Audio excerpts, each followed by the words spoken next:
مساء الخير لكل طلاب السنة الرابعة. أول شيء بعتذر عن التأخر بمحاضرة أصوات القلب اللي كنا متفقين عليها الأسبوع الماضي، بس أنا انشغلت بالفترة الماضية. وتاني شيء بناء على طلبكم ورغبة ملحة من كثير من زملاء طلاب الطب البشري بالسنة الرابعة، قررنا أنه هالسنة نعمل محاضرة جديدة عن أصوات القلب. أنا اليوم ما رح أحكي كل التفاصيل المملة اللي بتلاقوها بكل الكتب والمحاضرات، لأنه شرح أصوات القلب شرح يطول كتير وما فينا نغطيه كله بجلسة ولا بجلستين. لكن أنا رح أحاول إنه بسط المعلومات وأحكي المعلومات بأبسط طريقة ممكنة إنه توصل، وتحفظوا منها الجزء الأساسي، وبعدين التفاصيل الثانية الأقل أهمية ممكن إنكم ترجعوا لها بأي مصدر، بكتاب، بمرجع، أو حتى بالمحاضرات تبعكم. ما كتير كمان رح أفوت بتفاصيل الفيزيولوجيا العميقة كتير، لأنه كمان نحن هيك بحاجة لشرح كتير طويل، وإنما رح أخذ بعض التفاصيل العملية يلي رح تفيدنا بحال إنه بدنا نفهم صوت معين أو نفخة معينة. رح نحاول اليوم نغطي بالأول أصوات القلب، وبعدين رح نحكي عن النفخات بكل آفة مرضية صمامية أو ولادية من الآفات القلبية الهامة. أصوات القلب بالدورة القلبية. الأصوات القلب الطبيعية هي الصوت الأول الاس واحد، والصوت الثاني الاس اثنين، يلي هن اللب دب. خلينا نتفق على اتفاق كتير مهم لحتى نقدر نحفظ ونفهم بقية الأصوات بموقعها وين بنسمعها. الصوت الأول والصوت الثاني كل شي يقع بيناتهم هو انقباض، وكل شي يقع بعد الصوت الثاني، يعني بين الصوت الثاني والصوت الأول بالدورة القلبية التالية، هو انبساط. وبالتالي أول خطوة لازم نعرفها، أي صوت أنا بسمعه ما بين الصوتين، سواء كان صوت تكة، نفخة، هو مركبة أو صوت انقباضي. أي صوت بسمعه بعد الصوت الثاني أو بين الصوت الثاني والصوت الأول التالي له، صوت أو صوت إضافي أو نفخة، هو عبارة عن صوت أو مركبة انبساطية. إذا كتير مهم أعرف شو يعني صوت انقباضي وشو يعني صوت انبساطي. كل صوت انقباضي هو صوت يقع بين الصوت الأول والثاني، والصوت الانبساطي هو صوت يقع بعد الصوت الثاني. الصوت القلبي الأول الاس واحد، مثل ما كلياتكم بتعرفوا، الاس واحد ناتج عن انغلاق الصمامات الأذينية البطانية، وبالتالي في له مركبتين، في له مركبة يسرى ناتجة عن انغلاق الصمام التاجي، وفي له مركبة يمنى ناتجة عن انغلاق الصمام مثلث الشرف. الصوت القلبي الثاني كلياتنا بنعرف انه هو ناتج ايضا عن انغلاق الصمامات الابهرية والرئوية، وبالتالي في له مركبة يسرى بنسميها المركبة الابهرية، في له مركبة يمنى بنسميها المركبة الرئوية. طيب، الصوت القلبي الأول شو هي الإصابات أو الآفات المرضية أو التبدلات المرضية اللي ممكن نشوفها بالصوت القلبي الأول؟ الصوت القلبي الأول بالحالة الطبيعية أنا ممكن أني أسمعه كصوت وحيد، يعني المركبة الأبهرية والمركبة، أو عفوا المركبة التاجية ومركبة مثلث الشرف، عادة ما بسمع انقسام واضح بيناتهم. الحالات اللي بتخلي الحمل أو الحجم بالأجواف القلبية اليمنى يزداد بتؤدي لازدياد أو زيادة الزمن اللازم لانغلاق الصمامات القلبية اليمنى، أو انغلاق الصمام الأذيني البطيني الأيمن اللي هو صمام مثلث الشرف، وبالتالي انقسام فيزيولوجي بالصوت الأول. لهيك خلينا نتفق على شغلة، إنه بالشهيق بيزداد الحمل الحجمي على الأجواف القلبية اليمنى، وبالتالي الأصوات الناتجة عن انغلاق الصمامات اليمنى مثلث الشرف والرئوي مركبتها أو المركبة الناتجة عنها تتأخر قليلا عن المركبة اليسرى. وبالتالي الصوت الأول انقسامه الفيزيولوجي ممكن نشوفه بالشهيق. شو في إصابات أو تبدلات مرضية مهمة بالصوت الأول؟ متى يحتد الصوت الأول؟ اللي هي بكل صوت من أصوات القلب أهم فكرة متى يحتد ومتى يخفت. متى يحتد الصوت القلبي الأول؟ من أسباب احتداد الصوت القلبي الأول هو تضيقات الصمامات، وأهم تضيق الصمام التاجي. السؤال: لماذا يحتد الصوت القلبي الأول في تضيق الصمام التاجي؟ بس نفهم الفكرة كيف الصمامات القلبية بتفتح وبتسكر. بالأذينة اليسرى والبطين الأيسر، أنا في عندي الدم يعبر من الأذينة اليسرى إلى البطين الأيسر عبر الصمام التاجي. كيف يعبر الدم؟ يعبر الحقيقة بمدروج الضغط، يعني بحالة خلال الانبساط أو ببداية الانبساط الضغط بالبطين الأيسر بيكون منخفض، والضغط بالأذين اليسرى الممتلئة بالدم عالي، وبالتالي لما بيصل الممال أو المدروج ما بين الأذين والبطين لمرحلة معينة يؤدي ذلك لانفتاح الصمام التاجي، وبالتالي الصمام التاجي يسمح للدم بالعبور من الأذين إلى البطين. لحد ما نصل لمرحلة يرتفع الضغط ضمن البطين الأيسر ليصير أعلى من الضغط ضمن الأذين اليسرى، فبيجي الإيعاز أو بيفهم الصمام التاجي بأنه مدروج الضغط صار تحت أعلى من فوق فبيسكر. يعني هو مثل كأنه أنا في عندي محول مي عم يوصل ما بين جهتين، بس يشوف أنه الجهة اليمينية فيها مي أكثر بيفتح على اليسار فبيمرق المي على اليسار، وبس يشوف أنه الجهة اليسارية فيها صار مي أكثر بيرجع بيسكر وبيمنع أنه المي أو الدم يرجع يمرق بهذا الاتجاه. إذا ليش بتضيق الصمام التاجي أنا حيصير عندي احتداد بالصوت الأول؟ الحقيقة أنا لما بيكون عندي صمام تاجي متضيق فبيكون بالحالة الطبيعية خلال نتيجة هذا التضيق شو بيصير؟ بصير في عندي ارتفاع بالضغط ضمن الأذين اليسرى. يعني الصمام المتضيق وكل تضيق بآفة صمامية بيرفع الضغط بالجوف الواقع خلفه، وهذا أمر طبيعي، يعني مفهوم ليش إنه الضغط بيكون عالي.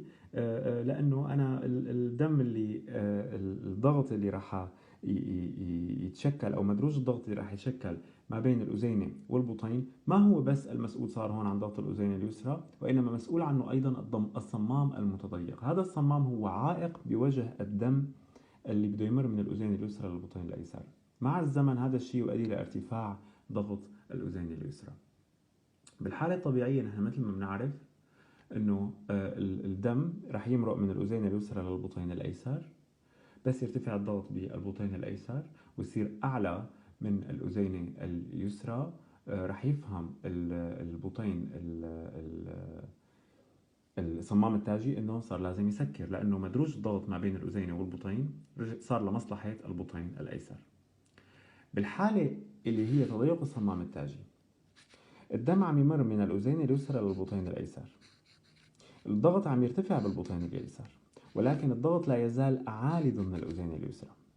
الصمام التاجي بضل الحالة اللي هو فيها حالة صمام مفتوح، هو نعم متضيق ولكنه مفتوح، يعني لم تبدأ وريقاته بالتقارب من بعضها. بالحالة الطبيعية الوريقات تفتح بهذا الشكل، بينزل الدم من الأذين للبطين، وكل ما ارتفع الضغط بالبطين اليسار كل ما الوريقات بتقرب من بعضها لحد ما يحصل الانغلاق بهذا الشكل.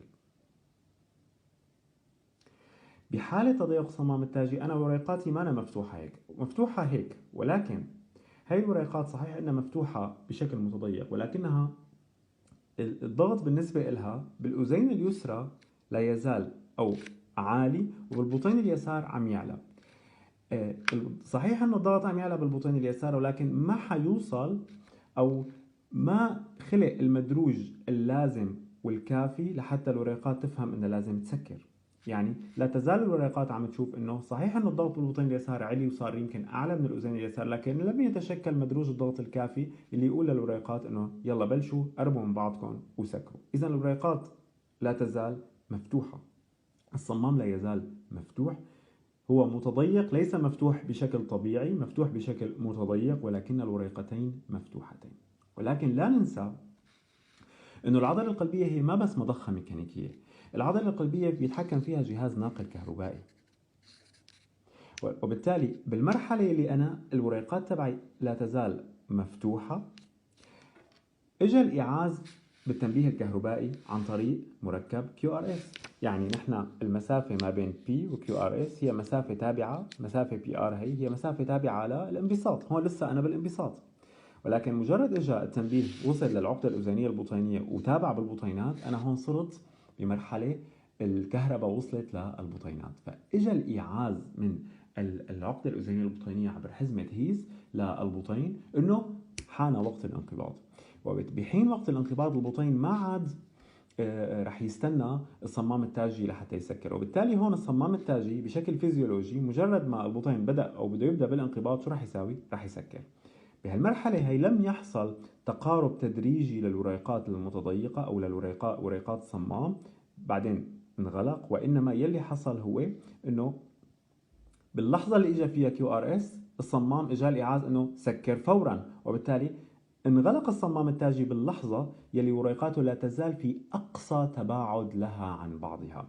صحيح هي متضيقة، الصمام متضيق منه فاتح هيك وسكر شوي شوي بعدين سكر وبالتالي عمل لي الصوت الأول الطبيعي، وإنما الصمام فاتح أصلا هيك بشكل متضيق، ولكن لم تتقارب وريقاته من بعضها بسبب أن الضغط بالأذين اليسرى لا يزال عالي، ولم يخلق فرق الضغط الكافي ما بين الأذين والبطين. النتيجة بلحظة قدوم QRS الصمام التاجي بدل ما يغلق بشكل تدريجي رح يغلق فجأة، وبالتالي وريقاته رح تسكر من أقصى تباعد إلى باتجاه الإغلاق، ورح نسمع الصوت الأول محتد. بنفس هذا المبدأ رح يحتد الصوت الأول أيضا بتضيق مثلث الشرف. من أسباب احتداد الصوت الأول أيضا هو قصر المسافة PR. تتذكروا لما درسنا تخطيط القلب الكهربائي وقلنا أنه المسافة PR قصرة بنشوفه بوجود مسلك شاذ ما بين الأذينات والبطينات مثل متلازمة وولف باركنسون وايت. قصر PR من العلامات السريرية اللي أنا ممكن أني اكتشفها خلال الإصغاء هي احتداد الصوت الأول. ليش؟ لأنه لما بيكون عندي المسافة PR قصيرة شو يعني؟ يعني المسافة الزمنية المتبقية لهذا الانبساط أقل من المعتاد، وبالتالي بالوقت اللي بيكون الصمام التاجي وريقاته لا تزال متباعدة عن بعضها بشكل أقصى بيجي QRS أبكر من المعتاد، أو بيجي التنبيه البطيني بشكل أبكر من المعتاد، مما يجبر وريقتي الصمام التاجي على الانغلاق فجأة وهي بأقصى تباعد لها عن بعضها. النتيجة احتداد الصوت الأول. إذا قصر PR رح يعمل لي بشكل بيشبه تضيق التاجي احتداد بالصوت الأول. بيبقى نبه لشغلة إنه احتداد الصوت الأول بنشوفه بتضيق التاجي بحال كان الصمام غير متكلس والتضيق غير شديد. لما الصمام اللي بده يعطيني صوت متكلس وريقاته أصلا ما عندها المرونة انها تتحرك من اقصى تباعد لاقصى تقارب، وانما هي عم بالكاد عم تقدر تتحرك، او لما بيكون التضيق كتير شديد لدرجة اني انا اصلا ما في تباعد اقصى ما بين الوريقات لحتى اقول انه في احتداد بالصوت الاول او في ارتطام قوي ما بين الوريقتين. فبحالة التكلس وبحالة التضيق الشديد للصمام التاجي لا يسمع احتداد الصوت الاول. متى يخفت الصوت الاول؟ يخفت الصوت الأول بشكل معاكس للاحتداد، يعني بقصور التاجي. ليش يخفت؟ بشكل بديهي قصور التاجي يعني الدم يعود من البطين إلى الأذين اليسرى خلال الانقباض. شو يعني؟ ليش يعود؟ لأنه الوريقات أصلا ما عم تسكر مزبوط، يعني هي بالأساس تبقى شوي مفتوحة، وبالتالي يوم اللي سكرت ما سكرت بشكل كامل، لم ترتطم ببعضها أصلا، وبالتالي ما عملت صوت أول، ولذلك أنا ما سمعت الصوت الأول الناتج عنها. أو بتطاول PR. شو بصير بتطاول PR؟ تطاول PR الانبساط خلص، الأذين اليسرى عبت كل حمولتها من الدم بينه وبين البطين اليسار، ومع ذلك إلى الآن لم يأتي الإعاز للبطين بالانقباض، وبالتالي وريقتي الصمام التاجي آخذ كل الوقت وكل راحتها إنها بدل ما تسكر بالوقت والزمان المناسب وتعطيني صوت، لا شو عم تعمل؟ تباطئت أكثر وصارت تسكر على مهلها أكثر، لأنه لهلا ما أجى إعاز للانقباض بالبطين، وبالتالي بدل ما تسكر بشكل يعطيني الصوت الأول سكرت ارتطام أخف، وبالتالي نتج عن هالشيء أنه الصوت الأول كان أضعف. هي أهم أسباب أو أهم اضطرابات تبدلات الصوت الأول. طبعا في أسباب كثيرة للاحتداد وللخفوت وللانقسامات، ما فيني فوت كلها فيها لأنه هيك كثير رح يصير الدرس درس نظري. أنا بدي ركز على الأمور اللي دائما فيها سؤال ليش بيصير هيك، ونفهمها ونحفظها. نجي للصوت القلبي الثاني. الصوت القلبي الثاني هو انغلاق الصمام الأبهري والصمام الرئوي. شو هي اضطراباته؟ أول شيء هو انقسامه، وانقسامه رح فصل فيه شوي. الانقسام الطبيعي له اسمه انقسام فيزيولوجي.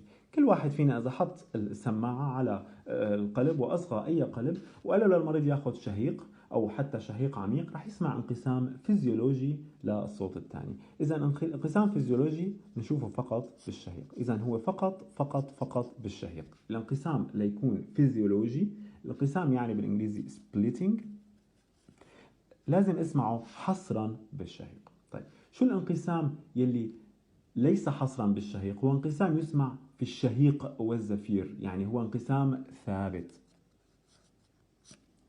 fixed.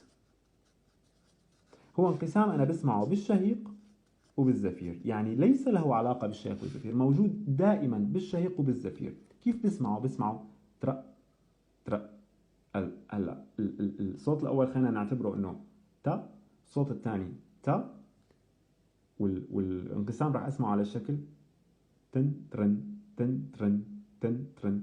امتى بسمع الانقسام الثابت بالصوت الثاني؟ بسمعه لما بيكون دائما في عندي تأخير بانغلاق الصمامات أو الصمام الرئوي. إذا بسمعه بوجود تأخر ثابت ودائم بالشهيق والزفير للمركبة الرئوية عن المركبة الأبهرية. الآفة اللي بتعمل لي تأخر ثابت ودائم بهذا الصوت أو انقسام ثابت بالصوت الثاني هي الفتحة ما بين الأذينتين. بالفتحة ما بين الأذينتين أنا في عندي بالأذين اليسرى والأذين اليمنى الضغط بين الأذين اليسرى والأذين اليمنى سواء بالانقباض أو بالانبساط، يعني سواء خلال الدورة القلبية أثناء الانقباض أو أثناء الانبساط، دائما الأذين اليسرى ضغطها أعلى بشوي من الأذين اليمنى. يعني ما في فرق انه الضغط بيحصل بس خلال الانقباض او بس خلال الانبساط، دائما في عندي فرق بسيط لمصلحه الاذين اليسرى، وبالتالي دائما بالانبساط وبالانقباض في شنط مستمر ما بين الاذين اليسرى والاذين اليمنى عبر الفتحه بين الاذينتين، وبالتالي هذا الشنط هو زياده حجم، هو حمل حجمي اضافي على الاجواف القلبيه اليمنى. هذا الحمل الحجمي الاضافي بده وقت لحتى يتفرغ ما بين البطين الايمن والشريان الرئوي، وبالتالي رح يتاخر انغلاق الصمام الرئوي سواء بالشهيق أو بالزفير، وبالتالي راح أسمع انقسام ثابت بالصوت القلبي الثاني. إذا الفتحة ما بين الأذينتين الثانوية تحديدا راح تسمعني انقسام ثابت بالصوت القلبي الثاني. في عنا انقسام واسع. شو هو الانقسام الواسع؟ الانقسام الواسع هو انه التأخير الموجود اصلا الفيزيولوجي بالمركبة الرئوية عن المركبة الأبهرية يزداد، يعني هو زيادة الانقسام الفيزيولوجي. وين بشوفها الحالة؟ بشوفها الحالة إذا بتتذكروا في عنا شيء كان بالدرس التخطيط اسمه حصار الغصن الأيمن اللي هو الار بي بي بي. حصار الغصن الأيمن اللي راح يصير إنه البطين الأيمن التنبيه تبعه ما راح يجي عن طريق الغصن تبعه وإنما عن طريق الألياف العضلية، وبالتالي البطين الأيمن راح ياخذ وقت تنبيه أطول ليخلص تنبيهه، وبالتالي انقباضه بما يعني ذلك ميكانيكيا راح ياخذ وقت أطول، وبالتالي انغلاق الصمام الرئوي راح ياخذ وقت أطول. فالنتيجة هي تأخر أكبر من المعتاد، أكبر من الانقسام الفيزيولوجي للصمام الرئوي عن الصمام الأبهري. النتيجة انقسام واسع wide splitting للصوت الثاني. طيب في عنا لسه انقسام رابع بنسميه انقسام تناقضي paradoxical. شو يعني انقسام تناقضي؟ من اسمه تناقضي يعني المركبة هلا بالحالة الطبيعية اللي بيتأخر مين؟ هي المركبة الرئوية. بالتناقضي بتجي المركبة الرئوية قبل الأبهرية. تمام؟ شو اللي ممكن يخلي المركبة الأبهرية تتأخر عن المركبة الرئوية، مع أنه هي دائما بتكون هي السابقة. هلا أول شيء تعالوا نتفق على شغلة، بما أنه المركبة الرئوية صارت قبل المركبة الأبهرية، فهذا الصوت المفروض نظريا وين اسمعه أنا؟ بالشهيق ولا بالزفير؟ تعالوا نتفق. إذا الأبهرية بدها تسبق، بدها تتأخر عن الرئوية، بنجي على الشهيق. بالشهيق ما هي أصلا الرئوية بتتأخر عن الأبهرية، فلما بيصير الشهيق الرئوية بالأساس تأخرت عن الأبهرية اللي هي أصلا متأخرة، فبيجوا شو بصير فيهم؟ بيلتقوا. فالانقسام التناقضي أنا ما بسمعه بالشهيق، بسمعه فقط بالزفير. شو الحالة اللي بتخلي لي الصوت أو المركبة الأبهرية تتأخر بشكل عجيب وتناقضي عن المركبة الرئوية؟ أهم حالة هي حالة حصار الغصن الأيسر.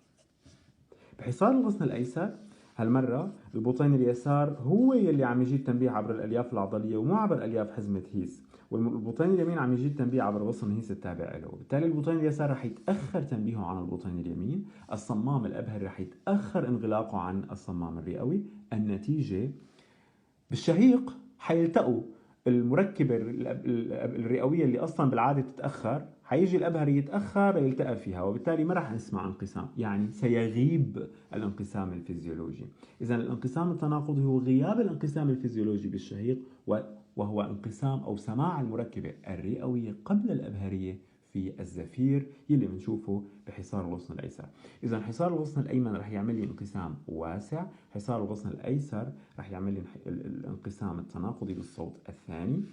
الفتحة بين الأذينتين رح تعمل لي انقسام ثابت، والانقسام الفيزيولوجي اللي هو يسمع بالشهيق اللي هو التأخر الطبيعي للمركبة الرئوية عن المركبة الأبهرية. هاي بلمحة أو عجالة سريعة الصوت القلبي الأول والصوت القلبي الثاني.